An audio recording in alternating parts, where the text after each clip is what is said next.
पादयोर्पाद्यं हस्तयोरर्घ्यं मुखाचमनीयं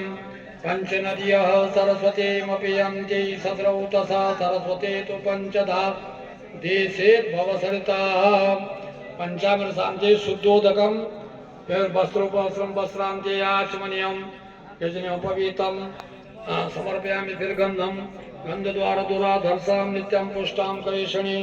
ईश्वरीश्वरभूतानां तामोपशयम्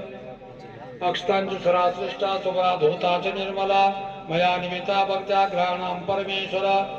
माल्यादीनि सुगन्धीनि माल्याद्वन्मया हितानि पूजार्थं पुष्पाणि प्रतिपुष्पाणिं धूपं दीपं नैवेद्यं फलं जल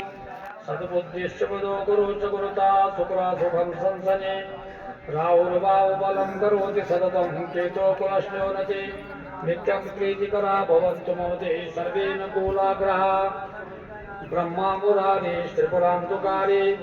वामसि भूमि सुतो बुधश्च गुरु च शुक्रा शनिराव केतव सर्वे ग्रहा शान्तिकरा भवन्तु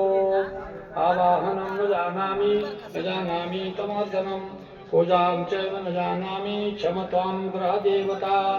अनेन कितातनेन मण्डपाङ्गिशान् कोणे सूर्यादि नवग्रहदेवता